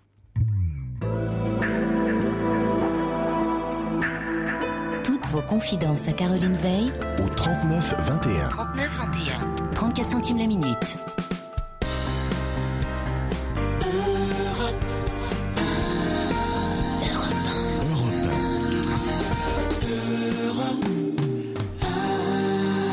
Et voilà, nous allons maintenant accueillir Martine. Bonsoir Martine. Bonsoir. Oui, est-ce que vous voulez bien éteindre la radio qui est derrière vous parce que j'ai un écho et on va avoir du mal à communiquer. C'est fait. Merci. Merci de prendre mon appel. Oui, on vous écoute en tout cas. Alors moi, je vous appelle parce que d'une belle histoire, au départ, c'est devenu une histoire très très compliquée. Oui. Et surtout très difficile à vivre. C'est-à-dire ? Eh bien, j'ai rencontré une personne il y a maintenant 2 mois par le biais d'Internet. Oui. Une personne qui s'est dit séparée. Moi, je suis seule j'étais seule depuis 1 an. Mm-hmm. Et quand on s'est rencontrés en raccourci, on a eu un coup de foudre. Oui. Et on a commencé une histoire amoureuse. D'accord. Au fil du temps, il m'a dit qu'il était séparé et que sous la même adresse, il avait encore une compagne et une fille. Mais sa compagne vivait dans une autre ville, il la voyait pratiquement plus. Oui. Vous m'entendez ? Tout à fait, je vous suis parfaitement. Pardon. Et il a une fille de 26 ans qui elle-même est partie dans une autre ville. D'accord. Il me décrit sa vie comme faisant partie des meubles, qu'il ne se passait plus rien dans la famille, etc., etc., et que il avait l'intention de se séparer dans le sens où avec moi ça se passait bien, et c'est la vie qu'il souhaitait mener. D'accord. Donc au fil du temps, il a annoncé entre guillemets les couleurs du genre je vais partir de la maison. Et alors là, il a fait éclater une bombe, mais vraiment une bombe. C'est-à-dire ? C'est-à-dire que sa fille est devenue complètement hystérique.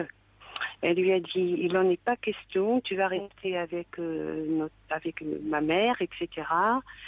La mère, c'est pareil, quand elle a appris qu'il voulait partir, lui a dit non, tu n'as pas le droit de partir. Par négligence, elles ont réussi à avoir mes coordonnées et elles ont commencé à m'appeler toutes les deux pour me dire qu'il fallait que j'arrête cette relation. Mmh. Moi, j'en ai parlé avec lui. Je lui ai dit, mais qu'est-ce qui se passe ? Et puis, je l'ai laissé libre 3 fois de retourner chez lui. Oui. Je lui ai dit, écoute, apparemment, ça se passe pas comme tu le pensais. Personne n'a l'air d'accord pour que tu t'en ailles. Et 3 fois, je lui ai dit, tu es libre de retourner. Oui. Moi, je te connais depuis peu de temps, même si c'est vrai que ça se passe très bien entre nous, et ça, c'est vrai. Mais je dis, apparemment, ça n'a pas l'air facile. Il n'a jamais voulu retourner. Et vous en êtes où aujourd'hui ? Alors aujourd'hui, c'est vraiment très difficile. Il maintient la séparation. Il a une façon très étonnante de vouloir rester très juste dans ce qu'il est. Et il dit, j'ai rencontré une autre femme, je suis tombé amoureux d'elle. Il dit ça à son ex-compagne ou à sa compagne. Je pense que pour elle, c'est pas tellement supportable d'entendre une chose pareille. Je lui dis, mais pourquoi tu lui dis ça ? Et il me dit, mais c'est vrai, puisque c'est la vérité. Pourquoi je ne le dirais pas ? Mais, enfin, au bout du compte, j'ai eu une petite fille et j'ai dû partir en vacances. Et mes filles avaient décidé de lister les cadeaux de façon à éviter les doublons. Oui. Et comme j'avais pas eu le temps de consulter cette liste, comme lui, il avait un portable avec une connexion, je lui dis, est-ce que tu veux bien prendre la liste ? Je regarderai ça au calme pour choisir le cadeau de ma petite fille. Oui, donc, et vous êtes tombé sur des choses sur son portable ? Pardon ? Et vous êtes tombé sur quelque chose Pas du tout. Ah bon. Pas du tout. Et en fait, peut-être que lui, je pense qu'il n'a pas eu conscience non plus, parce que, bon, bref, c'est allé chez lui sur une connexion et sa compagne a donc récupéré toutes les adresses concernant ma belle-fille. Aïe, aïe, aïe. C'est-à-dire toute sa famille, tous ses amis. Et l'autre fois, pour elle, c'est la belle aubaine. Elle m'a envoyé un courrier par ce biais-là et un courrier à mon fils, puisque c'est une liste. Elle en a pris 2. Alors, mon fils m'a téléphoné aussitôt parce qu'elle explique que je harcèle son mari, que je le séquestre. Ah bah oui, bien sûr. Hein, et que je n'ai pas le droit de faire ça. C'est un cauchemar qu'elle vit jour et nuit. C'est une souffrance. Je l'aime depuis 28 ans et moi, je suis venue massacrer sa vie. Et je ne sais pas comment va finir cette histoire, peut-être dans les faits divers. Et comme moi, je ne réponds pas au téléphone du tout, elle marque que si elle ne vient pas à ma rencontre, c'est moi qui irai à la sienne. Et lui me répète tout, et elle veut me tuer, etc., etc. Et là, il y a 2 jours, j'ai porté plainte à la gendarmerie. Très bien. Mais ça va mettre 1 mois. Ouais. Avant que... vous faites l'objet de menaces, hein ? Oui, d'une part, et sa fille me téléphone sans arrêt parce que grâce à cette adresse, elles ont réussi à avoir mon téléphone fixe. J'ai changé de portable entre-temps, mais le fixe, elles l'ont encore. Donc j'ai des coups de fil. L'autre fois, je suis en vacances, mais j'ai interrogé dans un cybercafé. Là, ça devient carrément des insultes, etc. Écoutez, Martine, je comprends ce que vous êtes en train de me dire. C'est-à-dire que vous êtes l'objet de la violence de ces deux femmes. Voilà. Mais j'ai envie de vous dire, l'essentiel n'est pas là. L'essentiel du problème n'est pas là. Elles pensent qu'elles peuvent, c'est-à-dire ce qu'elles imaginent. Et je crois surtout que vous avez rencontré cet homme dans des conditions qui n'étaient pas tout à fait claires et pas tout à fait nettes. Je ne suis pas sûre qu'il vous ait dit la vérité. C'est-à-dire que bon, par Internet, on tombe sur qui on tombe. Quelquefois c'est très bien, et quelquefois c'est moins bien. Et je crois que la première des choses, c'est de vous sortir, vous, de cette situation vis-à-vis aujourd'hui de cet homme. Alors, je veux bien croire que c'est formidable et qu'il y a une vraie relation amoureuse entre vous. Mais s'il est amoureux, son rôle, au départ, c'est de vous protéger. Et de vous protéger contre toutes ces attaques. Alors, pourquoi est-ce que vous ne le renvoyez pas dans ses cordes en lui disant, voilà, moi je ne veux pas être aux prises avec ce genre de situation. Je comprends tout à fait que tu veuilles te séparer, etc. Mais tout ça va nuire à ce qu'on est en train de vivre, toi et moi. Oui. Alors, tu règles ça, tu vois ce que tu dois voir avec ta femme, ta fille et tutti quanti et tout ce qu'il y a voilà, dans le paysage. Moi, je n'ai rien à voir avec tout ça. Peut-être que tu n'étais pas tout à fait séparée, mais que tu avais envie de te séparer quand nous nous sommes rencontrés. Je ne veux pas être mêlée à ce mensonge, à ce climat de violence. Donc, tu règles tout ça et ensuite, on repartira sur des bases nettes. Mais pour l'instant, faites place nette, vous. Alors, ce qui s'est passé, c'est qu'il maintient la séparation, il est en train de la faire, il a tout donné, parce que bon, il y a beaucoup de bien derrière, pour que ça aille plus vite, il a tout donné à sa fille, il a fait une donation et il signe la semaine prochaine, pour, comme il dit, avoir la paix, parce qu'il pense aussi que l'aspect matériel a beaucoup d'importance. En plus, il est nommé dans le cadre de son travail dans une autre ville, et là, il a pris un appartement pour que je puisse aller vivre avec lui dans cette autre ville. Attendez un peu, pas de précipitation. Sauf que je pense que dans l'état où on est, elles vont récupérer très vite l'adresse de cet appartement. Bien sûr. Où il est nommé. Et je pense qu'elles vont pas s'arrêter là. Écoutez, elles ne vont pas s'arrêter là. De fait, à un moment donné, elles vont bien être obligées de s'arrêter. Mais à la limite, vous êtes très peu concernés par ce qui se passe. C'est un problème qui est entre lui et elle au pluriel. Elle me demande d'arrêter parce qu'il me dit... Mais vous arrêtez Pardon ? Mais vous arrêtez un moment. Il me dit évidemment qu'elle veut te détruire, tuer mon moteur. Donc évidemment que... Oui, mais ne vous en mêlez pas. Ne vous en mêlez pas. Surtout si vous avez l'une d'elles au téléphone, vous ne prenez pas à vous raccrocher. Je n'ai jamais répondu, puisque la gendarmerie l'autre fois a un mail en disant « Puisque vous ne répondez pas à mes appels, je me déplacerai. » Bravo. Pour vous prouver que je n'ai jamais répondu. Bravo. Malgré que ça me démangeait. Je peux imaginer. Le plus grave pour moi, c'est la liste de mon fils. Et là, je suis allée à la gendarmerie et ça encore, c'est le tribunal d'instance et ça demande aussi du temps. Et là, j'ai dit pas deux. Un message, mais pas deux.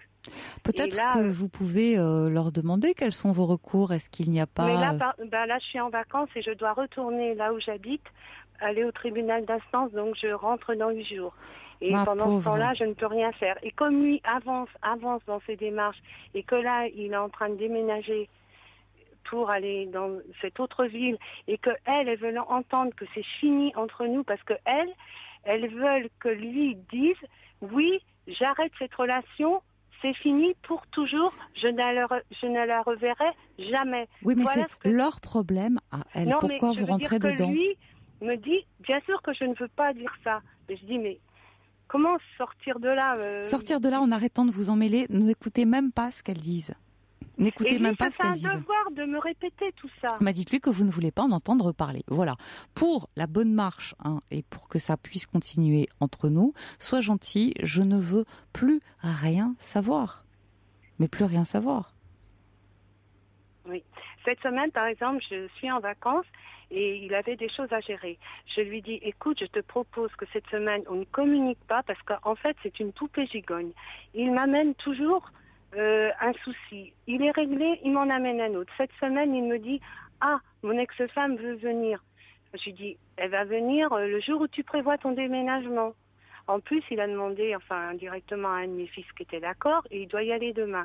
Dites-moi, ce soir, j'ai pas de nouvelles. Dites-moi, Martine, c'est pas un peu rapide, un peu précipité tout ça? Si vous preniez un peu large, si vous laissiez le temps que tout ça s'apaise, en évitant d'entendre ce que les uns et les autres ont à vous dire. Ça me fait énormément de mal. Oh là là. Et là, vous verriez les messages que j'ai sur mon téléphone, alors que T'as déjà changé de ligne? Ligne? Là, j'ai déjà changé de portable plusieurs fois parce que j'ai déjà changé mon portable, mais mon fixe, c'est vrai que c'est ennuyeux. En guillemets, je peux le faire de toute façon, c'est vrai. Mais je veux dire que même j'avais une vie entre guillemets très clean, entre guillemets, tout allait bien, 2 enfants, une petite fille, un climat très apaisé. Je suis retraitée. Bref, je voulais vivre une belle histoire et quelque chose de serein. Oui, mais là, vous êtes en plein drame. C'est pas du tout ce que vous avez demandé. Mais c'est une horreur, là. En plus, c'est quelqu'un à qui je dis, je suis angoissée par tout ce qui se passe. Tiens-moi au courant. Dis-moi un peu, je sais pas comment vous dire. Un jour, il me répond, un jour, il va pas me répondre forcément. Et moi, il me raconte ce qui s'est passé la semaine d'avant. Et je dis, oh, mon Dieu, mais c'est pas possible. Et par exemple, juste pour vous donner une idée, sa fille voulait absolument qu'il retourne. Il retourne. Il dit, je reste 1 heure. En fait, il reste 3 heures, il revient, il me raconte que sa fille a pris des ciseaux, elle s'est coupé les cheveux dans Oh là là, mon Dieu, mais vous avez affaire à une bande, à une bande d'excités. Écoutez, je vous en supplie, Martine, protégez-vous, faites attention à vous. D'ailleurs, je reçois des SMS qui vous concernent dans ce sens. N'allez pas trop vite dans cette relation.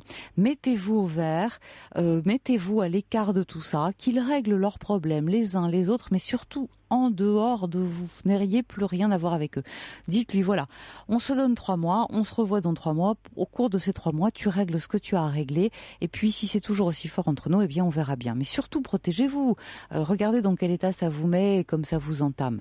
Vous dites que vous meniez une vie paisible. Là, je sens dans vos propos que vous êtes au bord de la crise de nerfs. Oui, parce que je l'ai dit tout à l'heure, c'est une poupée gigogne, quoi. Ouais, voilà. Y a un problème de régler. Cette semaine, tout devait bien se passer. Ce soir, elle est là. Oui, écoutez. Je dis, ah bon, elle est là. Et je dis, tu fais comment pour ton véhicule demain? Mais voilà. Vous n'avez même pas posé la question. Elle est là, vous ne devez même pas le savoir et ne même pas lui poser la question de comment il fait pour son véhicule. C'est à lui de se débrouiller. Il a suscité ses réactions. Il devait connaître quand même ces 2 oiseaux. Il sait un petit peu ce qu'il a fait.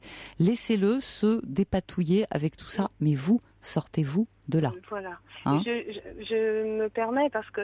Je vous en prie. Mais je dis, mais du coup, j'ai perdu un peu le fil.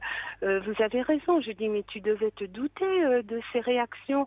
Puisqu'il me dit, en fait, je dis, mais pourquoi t'es pas parti? Parce que il s'était aménagé une petite vie où il m'a avoué avoir eu des maîtresses, il rentrait chez lui, etc. Et tout allait bien. Elle l'avait découvert, mais elle lui avait dit, bon, encore des maîtresses, ça va. Du moment que tu restes à la maison, ça va. Et puis là, comme il annonce, je m'en vais, alors là, mais je dis, mais tu devais te douter quelque part que c'était une bombe, puisque t'as pas réussi à partir tout seul. Bah oui, j'ai l'impression que vous êtes... il se sert un peu de vous, Martine, donc ne lui tendez pas la main pour ça. Hein. Éloignez-vous, au contraire. Éloignez-vous. Je vous assure, c'est mieux pour tout le monde et surtout pour vous. Moi, je pense à vous dans cette histoire. Oui, coupez court. Le plus dramatique, c'est que mon fils qui a reçu le SMS, le courrier, pardon, excusez-moi, ne veut plus me parler. Pour le moment, il m'a dit, moi, ta vie de femme ne m'intéresse pas. Il ne vient pas éclabousser la vie de ma femme, s'il te plaît.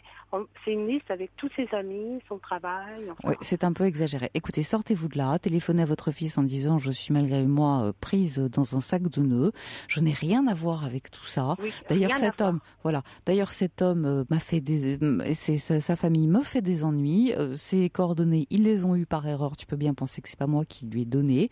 Donc, je te demande surtout de m'aider à me défaire et à me dépatouiller de tout ça. Et surtout, écoutez-moi, protégez-vous et Éloignez-vous, laissez toute cette jolie famille s'entretuer.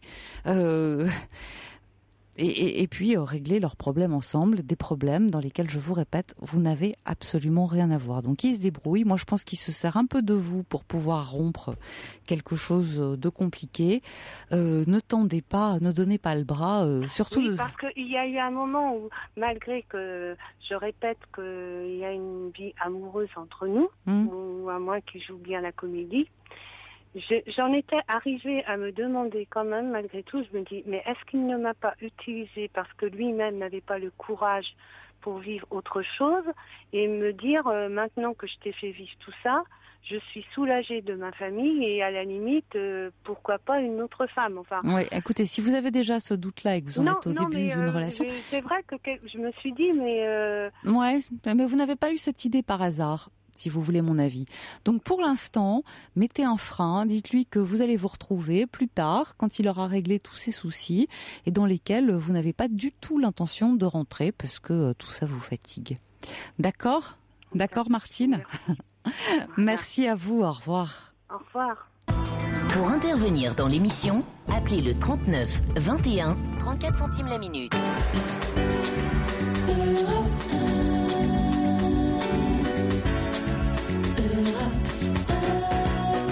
Archimède, le bonheur. Et tout de suite, c'est Jeanne avec nous. Bonsoir, Jeanne. Bonsoir. Je souris, juste une aparté, effectivement, qu'importe le bonheur. Il n'y a pas d'échelle au bonheur, il n'y a pas d'échelle à la souffrance, il n'y a pas d'échelle...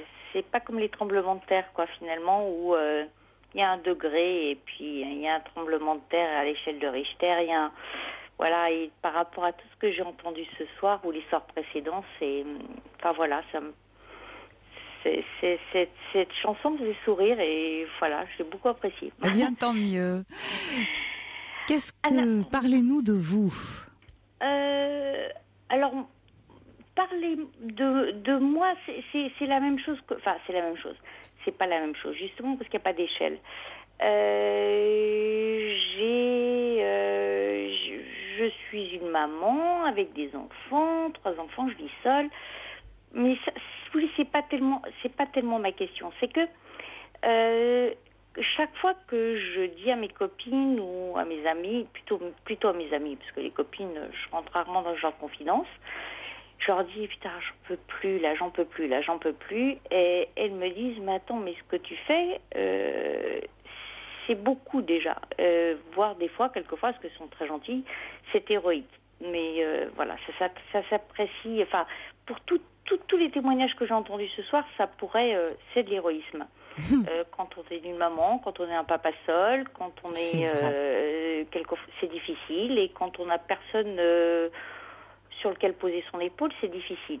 Par contre, une phrase qui revient régulièrement, c'est pense à toi. Pense à toi. Et très honnêtement, il y a plein d'expressions populaires. Oui. Vous en avez cité une. La dernière que j'ai entendue tout à l'heure, c'est les mauvais oiseaux. C'est la dernière que j'ai entendue de vous, hein, mais il y en a plein d'autres, hein, comme ça. C'est celle qui m'a fait sourire. Et c'est pense à toi. Quelle définition on peut mettre? Qu'est-ce que cela peut signifier? Comment se débrouiller avec cette définition, avec cette jolie phrase, avec quand on est quelquefois... C'est une bonne question. C'est une très bonne question, Jeanne. C'est vrai. Qu'est-ce que ça veut dire de penser à soi? Comment quelle définition vous auriez envie de donner?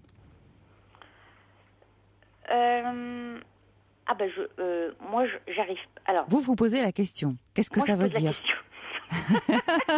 Voilà, vous posez la question et moi, je pose la question, et on débat. Si vous me demandez ma réponse, je vais vous dire, ça fait... Vous ne savez pas trop ce que ça veut dire, en fait. Oui, parce que, écoutez, oui, non, mais voilà, moi, j'ai pas envie de parler de moi. Je résume un petit peu, parce que j'ai votre fiche sous les yeux, vous avez 3 enfants, vous travaillez, vous faites des études, lesquelles? Alors, je passe en master. En master de quoi? Alors, en gestion de patrimoine. Bravo. pour la petite histoire, je travaille à temps plein. Alors, c'est pas un master parce que... Alors, pour la confidentialité, je ne dirais pas le cas parce que tout le monde va deviner ce que c'est. Parce que c'est un diplôme interbancaire qui est fait par le Centre de la formation pour la profession des banques. Si vous voulez, les banques se sont organisées entre elles et ont créé des diplômes comme ça internes qui ont une véritable valeur. Attention. C'est très bien, oui. Voilà. Mais donc vous étudiez, en même temps vous travaillez et vous êtes mère de 3 enfants. Et je travaille à temps plein. Ouais, bravo. Ça fait des belles journées. Donc à quel moment vous pensez à vous? Alors à quel moment je pense à moi? Alors très curieusement, et ça va paraître probablement ridicule pour plein de personnes, c'est quand je fais ces cours, quand je bosse mes cours. Mais bien sûr, parce que vous faites quelque chose pour vous. Pour moi. Alors après, si vous voulez, ce qui est très difficile, c'est que quand vous avez...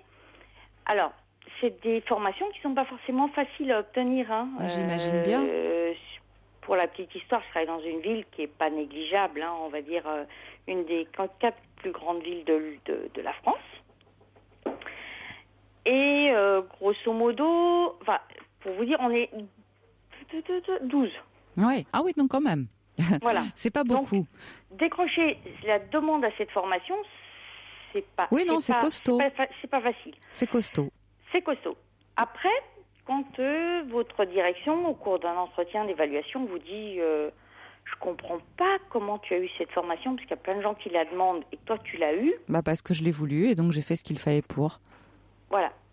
Oui, mais ça vous le savez. Oui, mais c'est la réponse à leur donner, pas à ceux qui se posent la question éventuellement et qui c'est pas facile d'avoir forcément cet aplomb. Voilà. En fait, si vous voulez, il y a la notion de je pense à moi, j'ai confiance en moi et en moi, et je ne suis pas dans la culpabilité parce que vous êtes déjà dans la bonne direction. Oui. Tout ça me plaît assez. Oui. Ouais. J'ai fait quand même 8 ans de psychanalyse, donc voilà, je ne mélange pas, je mélange pas tout. J'ai appris à donner un sens à ces mots, en fait. Par contre, très honnêtement, faire front systématiquement à « je pense à moi » et je ne suis pas dans la culpabilité, parce que, en fait... Non mais attendez, avec tout ce que vous faites, c'est-à-dire vous occupez de vos enfants, travailler à temps plein, plus un master par-dessus le marché, vous voudriez en plus être dans la culpabilité. Mais la culpabilité de quoi? Je vous le demande. Alors, c'est peut-être très... je suis peut-être un peu grossière là, mais j'ai envie de dire, c'est un petit peu très con, mais je discutais avec une amie qui est médecin, hein, voilà. Ouais. Et alors elle, tac, dans son histoire, la culpabilité, c'est quelque chose qui ne m'avait jamais effleuré, la culpabilité. Pour moi, dans mon histoire personnelle, parce que bon, je suis seule avec 3 enfants, vous l'avez compris, enfin, vous l'avez peut-être pas compris, mais peut-être... Non, mais vous l'avez dit. Et je l'ai dit. Le sentiment de culpabilité ne m'avait jamais effleuré. Par contre, quand je suis allée chercher ce sentiment de culpabilité, j'ai vu une série de comportements qui m'ont laissé quand même relativement couac, et je me suis dit pétard. Alors sur les 10, on n'a pas 10 hein, qui sont recevables, mais on va dire la bonne moitié. Oui. Un peu plus précisément, s'il vous plaît. Alors, si vous voulez, je suis allée chercher sur Internet, hein, si vous voulez, et j'en ai retenu quelques-uns qui sont, parce qu'on se sent indigne, à éprouver des difficultés, à s'octroyer du plaisir. Par exemple, à partir en vacances, c'est quelque chose qui n'est pas bien. Dans les sentiments de la culpabilité. Hein. À prendre du temps pour soi. Donc ça, c'était le premier sentiment. Oui. Et vous n'en prenez pas beaucoup du temps à part vos études?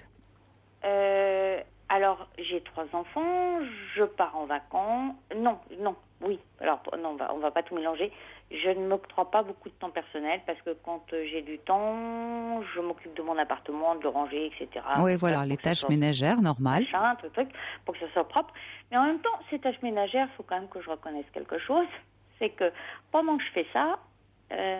Ça vide la tête ? Oui. Oui, tout à fait. Voilà, enfin, c'est pas à ce moment-là précisément que vous pensez à vous. Non, quand on passe l'aspirateur, on se dit pas tiens là je fais un truc formidable, je suis en train de penser à moi. Ça permet de vider la tête, c'est tout. Voilà, et effectivement, ça part pas à volo. Hein. Voilà, on fait pas du vélo dans sa tête. Premièrement. Mais enfin, quand on nettoie, on nettoie. C'est une fait, on peut le dire comme ça. Oui, ça permet aussi de voilà. On s'accable de reproches. Alors effectivement, quand on a un entretien avec une hiérarchie qui vous dit tu sais, la formation que tu as obtenue, parce que cette formation, il faut la demander, il faut l'obtenir, on vous dit tiens, c'est drôle parce qu'il y a plein de gens qui l'ont demandé et quand tu rentrais dans mon service, j'ai été vraiment surprise que tu l'aies obtenue parce que il y a plein de gens qui l'ont demandé et j'ai été surprise que tu l'aies toi obtenue. Ça veut quand même dire, je pensais pas que toi tu pouvais l'obtenir. Enfin, vous voyez ce que je veux dire ? C'est pas clairement dit. T'as pas les compétences pour, mais je comprends pas. Pourquoi on te l'a donné à toi alors qu'il y a plein d'autres gens qui la méritaient ? Oui, c'est une question que vous avez déjà posée tout à l'heure et vous m'avez dit je n'ai pas l'aplomb de leur répondre. Et là, je pense que vous avez tort. Vous avez tort, Jeanne, de ne pas répondre à une forme d'agression. Ça veut dire pourquoi toi, de quoi est-ce que tu es plus capable que nous ? Eh bien, a priori, vous êtes en train de prouver que oui, vous seriez plus capable qu'elle, et c'est sans doute ce qu'on reproche. Vous savez, quand on s'en sort bien, et vous avez l'air de bien vous en sortir, on suscite l'envie, on suscite la jalousie et on est comme ça en proie à l'agressivité des autres. Je vous remercie en tout cas de votre intervention sur Europe 1, de nous avoir donné votre avis sur un sujet difficile. Comment fait-on quand on est une femme seule avec 3 enfants, un travail et qu'on reprend des études ? Merci à vous, notre émission s'achève. Je vous retrouve demain à la même heure.